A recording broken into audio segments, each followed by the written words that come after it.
부음의 해설을 시작하겠습니다. 제가 경을 읽어드리겠습니다. 수부리여, 그대의 생각은 어떤가? 만약 어떤 사람이 삼천대천 세계를 가득 채운 칠보로 보시한다면 이 인연으로 인한 복이 많지 않겠는가? 그렇습니다, 세존이시여. 그 사람은 이 인연으로 많은 복을 받을 것입니다. 수부리여, 만약 복덕이 있는 것이라면 열에는 복덕이 많다고 말하지 않았을 것이다. 복덕이라는 것이 없기 때문에 열에는 복덕이 많다고 말하는 것이니라. 이제 해설을 하겠습니다. 원래 복덕은 있을 수 없다라는 이제 말씀을 하시는 건데요. 금강경은 시종 이 두 문제 사이를 왔다 갔다 합니다. 최고의 지혜 성취에 대해서 이 얘기를 하다가 그것이 최고조에 이를 때쯤이면 또 큰 복보에 대해서 얘기를 합니다. 범부가 성불하기 위해서는 반드시 지혜가 장엄해야 하고 복덕이 장엄해야 합니다. 진정한 복덕이 있어야만 비로소 진정한 지혜를 얻을 수 있는 것입니다. 가끔 우리는 스스로 청명하지 못하다고 느낍니다. 기억력도 시원치 않고 게다가 이해력도 부족합니다. 복덕이 충분하지 못해서 그런 것입니다. 진정한 복덕, 심리적 건강과 두뇌의 건강은 스스로의 수주에 달려 있습니다. 주께서는 말씀하십니다. 그대는 알아두어야 한다. 인세간에서 말하는 대복보란 돈 많고 오래 살며 자식 많고 훌륭하며 좋지 않은 것이 없어 더 이상 좋을 것이 없는 것이니라. 그렇지만 과거의 마음도 얻을 수 없고 현재의 마음도 얻을 수 없고 미래의 마음도 얻을 수 없으니 모두 쓸모가 없다. 인생이란 모두 구름 잡는 것입니다. 얻을 수 없다는 것을 너무나 잘 알면서도 한사코 얻고자 합니다. 복부는 다함이 있습니다. 사람의 영화는 한순간입니다. 세간의 복부는 실제하지 않습니다. 복덕은 공허한 것입니다. 그래서 부처께서는 말씀하십니다. 복덕이라는 것은 없는 것이니라. 아무도 소중히 여기지 않는 복에 대해서 말씀을 드리겠습니다. 진정한 복부는 무엇일까요? 청정무위입니다. 마음속에 이미 번뇌도 비애도 없고 얻을 것도 잃을 것도 없으며 명예도 모욕도 없습니다. 상반된 두 가지 것들이 모두 없어 영원토록 지극히 평범합니다. 이것은 말하자면 상계의 복보로서 바로 청복입니다. 청복은 어떤 사람이든 모두 갖고 있습니다. 그렇지만 하루 종일 아무 일 없이 집안에 있다 보면 참 견디기 힘들어합니다. 마치 사람들에게 잊혀진 것 같고 소외되고 있는 것 같아 저절로 눈물이 나옵니다. 이런 사람은 청복이 있어도 그것을 누릴지를 모릅니다. 불법을 배우는 사람은 먼저 이 점을 뚜렷이 알아야 합니다. 불법을 공부하여 공성, 즉 자성의 청정무의를 증득하고 대지혜를 성취하는 것, 이것이야말로 진정한 복보라 할 수 있습니다. 진정한 복보는 그렇게 얻기가 어려운 것일까요? 아닙니다. 아주 쉽습니다. 그렇지만 사람들은 이런 복보가 다가오면 오히려 외면하고 스스로 번뇌를 찾으려 합니다. 불교의 기본적인 첫걸음은 인생에서 수행을 하려고 해도 가만지신을 얻기가 어렵다는 것을 알아야 합니다. 가만지신이란 이제 건강하고 한가한 몸을 말합니다. 그렇지만 세상 사람은 이 한가로움을 누릴지를 모릅니다. 몸이 건강하면 어디 가서 소모하려 하고 진정으로 고요하고 한가운 상황이 되면 반대로 비통해 합니다. 그래서 전도된 중생이라고 하는 것입니다. 이거 역시 어찌할 도리가 없습니다. 부처는 복덕이 없다라고 했습니다. 진정으로 큰 복보는 무엇일까요? 부처께서는 말씀하십니다. 큰 복보는 공성을 증득하는 것, 즉 깨달음을 얻어 성불하는 것이며 이것이야말로 큰 복보요 큰 성취입니다. 그렇지만 깨달음을 얻어 성불하려면 일체의 악을 행하지 않고 묻선을 받들어 행하는 모든 복덕으로서 지혜를 배양해야 합니다. 지혜는 단지 책만 읽는다고 생겨나는 것이 아닙니다. 무의의 복덕은 도처에 존재하지만 닦아도 이룰 수 없습니다. 그러므로 불법은 진정한 지혜, 이 지혜를 배양하는 복덕, 일체의 선행의 공덕으로서 완성되는 것입니다.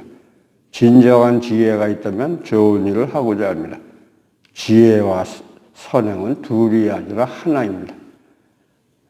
이것으로서 19품의 해설을 마치겠습니다. 20품을 기다려 주시기 바랍니다.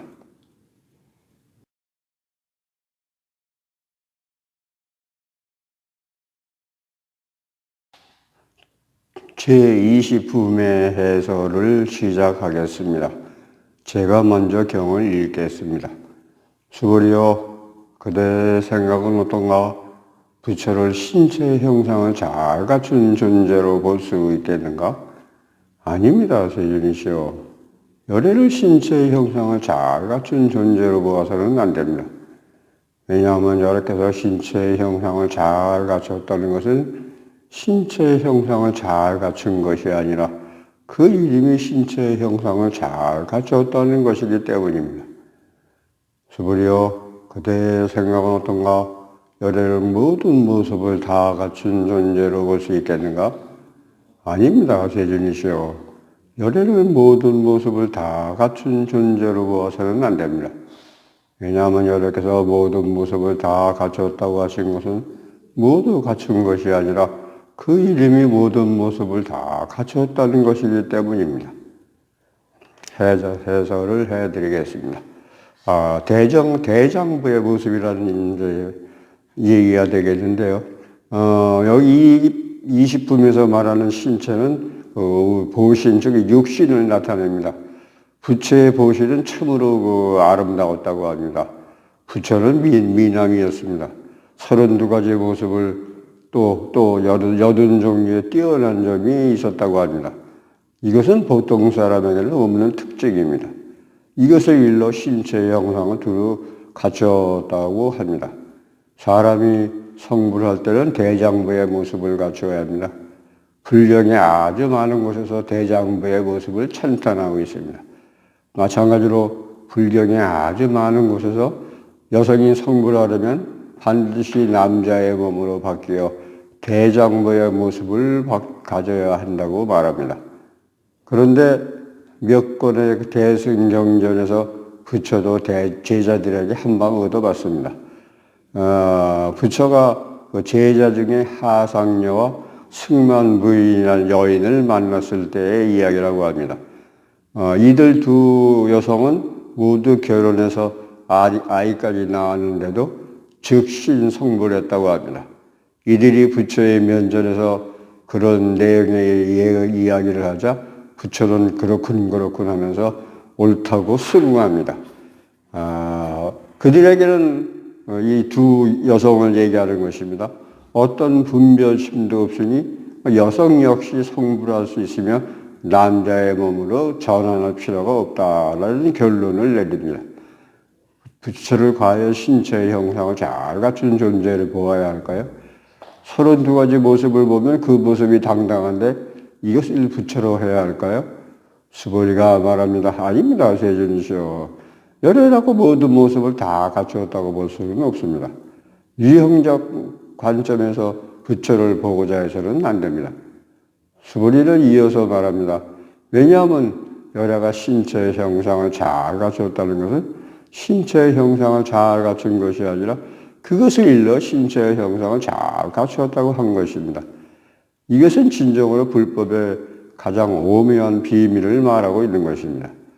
불경에서는 진정으로 득도한 사람에게 대장부 모습이 나타난다고 하는데 이것은 아주 특별한 모습으로 좀 전에 말씀드린 구족색신이라고 합니다. 형상이란 육체의 4대, 즉 지수화풍을 말하는 것입니다. 그러니 모습에 집착해서는 안 된다는 것입니다. 형태나 모습을 가진 것은 모두 있는 것이 아닙니다. 있는 것이 아니라는 것이 실제하는 것이 아니다 이런 얘기입니다. 이 때문에 신체의 형상을 두루 가시었다라고 부르는 것입니다. 그다음에 이제 이 세상에 육신보살이라는 설명을 해드리겠습니다. 득도한 사람은 자연 도의 모습을 갖지만 이것을 구체적으로 볼 수 있는 것이 아닙니다. 그러므로 진정으로 성불한 사람을 신체의 형상을 두루 갖추었다라고 보려 해서는 안 됩니다. 그의 신체상에서 도를 찾으려 해도 도무지 찾을 수 없습니다. 당연한 얘기지만 득도한 사람에게는 반드시 기질의 변화가 나타납니다. 육신의 변화가 반드시 생긴다는 것입니다. 저절로 도의 기운이 갖추어져 그 모양이 아주 장엄합니다. 그렇지만 그 모습에 집착해서는 안 됩니다. 이 육체는 여전히 생멸합니다. 주의할 것은 이 구적 색신이라는 것이 우리의 육체라는 것입니다. 처음에 구적 색신은 실질적인 것으로 신체를 말합니다. 소위 보신입니다. 그렇지만 이에 다른 문제가 제기됩니다. 열애를 모습에 집착해서 볼 수 있겠느냐라는 것입니다. 예를 든다면 갑자기 눈앞에 부처가 서 있으면 이것은 모습, 즉 현상입니다. 부처가 수보리에게 묻습니다. 모습으로 볼 수 있는가? 수보리는 당연히 불가하다고 합니다. 이 문제에 대해서는 금강경의 그 앞부분에서 미리 말한 바 있지만 종교적인 우상에 사로잡혀서도 안 되고 또 다 32가지 모습으로 열애를 보고자 해서도 안 된다. 이런 얘기입니다. 왜 그럴까요? 진정한 부처는 법신으로서 이것을 보아야만 진정한 부처를 보았다고 할 수 있습니다. 법신이란 무엇일까요? 아무리 해도 얻을 수 없는 것이요. 일체의 모습이 없는 것입니다. 법신은 경계도 없습니다. 만약 하나의 경계심에 있다면 이미 머무름에 있는 것이요. 집착함에 있는 것으로 이렇게 된다면 명심견성할 수 없습니다. 모든 모습이 모두 공유될 때에야 비로소 명심견성할 수 있으며 부처를 볼 수 있는 것입니다. 자, 이것으로서 20품의 해설을 끝내겠습니다. 21품을 기다려 주시기 바랍니다.